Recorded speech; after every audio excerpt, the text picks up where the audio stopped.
So I seen the story the other day come out about AJ Brown and Jalen Hurts having some possible beef due to some questionable comments that he has made about the Eagles passing game, and his teammate coming out kind of saying that they're not on good terms. And from a big picture standpoint, why are guys like AJ Brown and some of the best receivers in the NFL divas?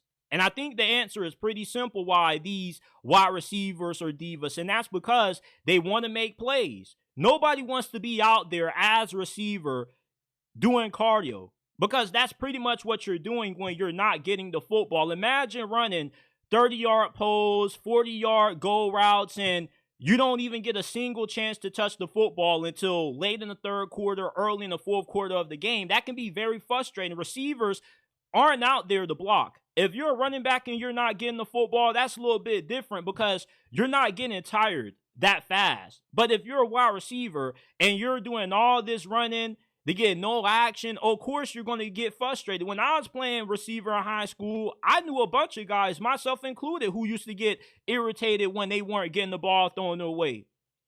And for a lot of these wide receivers now, it's not more so about them being divas. It's more so about you got guys that are passionate about the game of football and they want to have an impact. And they want to be just as responsible for the wins as they are for the losses in a sense. Everybody wants to make plays. You get paid millions of dollars to play this game at the highest level. Everybody wants to have an impact. So therefore, when you have a guy like AJ Brown that's a little bit disgruntled about his lack of targets in spite of winning, it's understandable because you want to be a part of it. You want to say, hey, I contributed to the team's success as well. Nobody wants to play receiver and just be out there just running routes just to run routes just to get some cardio in. You want to make plays and you want to have an impact on the wins.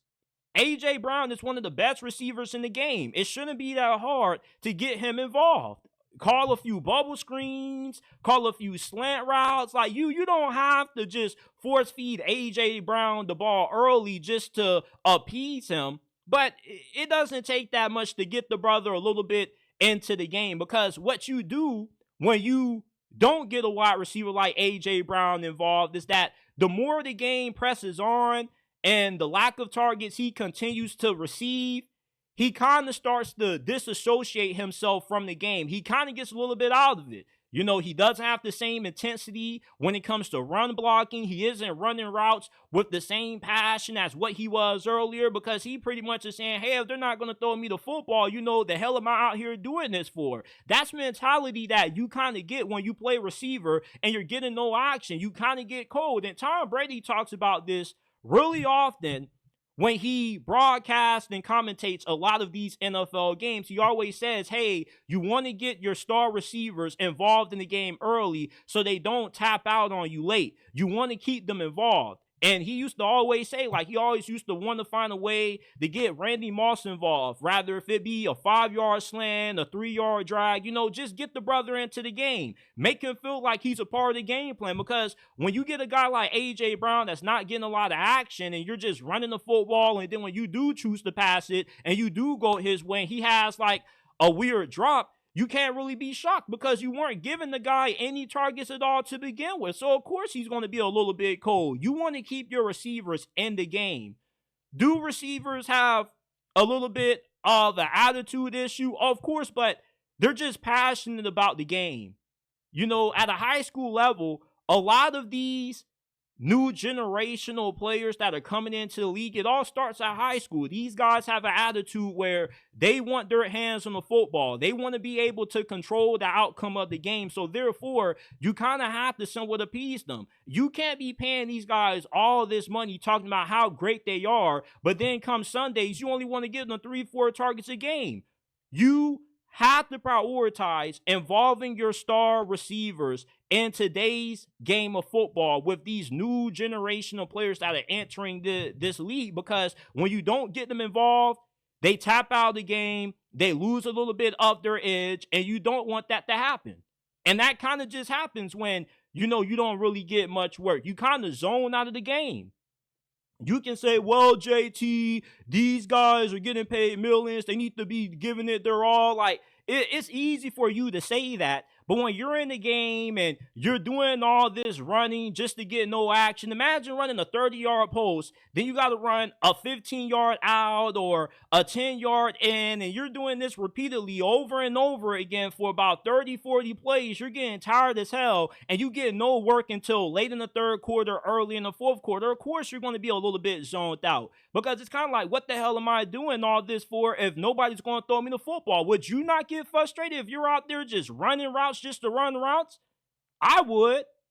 So it's understandable why these wide receivers are divas. And from, off the field standpoint, I don't really think it's more so a personality thing with all these receivers kind of being soft or being like little girls. I just think the NFL is full of a bunch of guys with egos. You have everybody that's cut from a different walk of life. Everybody has different personalities. Everybody has different attitudes, and everybody ain't for everybody. Jalen Hurts and A.J. Brown, they may not be beefing because they did come out and kind of clarify those comments, but it doesn't seem like they're buddy-buddy, but that's okay. You don't need to be best friends with everybody on your team.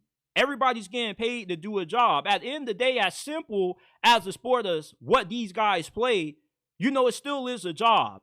And you don't have to like everybody that you work with to be successful. You just have to be able to get along with your coworkers. And as long as A.J. Brown and Jalen Hurts are able to coexist, they're not at each other's necks, they're not beefing with each other, they're not getting into fights, who really cares if they're not best friends or whatnot? As long as they're going out there and winning games, that's the only thing that should matter. Shout out to my guy, Lateef Cooks. He says, get ready to see North Carolina get back to winning like they used to in the 90s. My guy, Hurricane Mike, says they're 11-2. I think they're 10-2. They might be 11-2. I think they are 10-2. But, yeah, it looks like they might have the same issues that happened last year. But I think they'll end up getting it figured out. They got a better group of coaches than what they had last year as their coordinators, and it looks like they kind of have gotten ahead of the issue.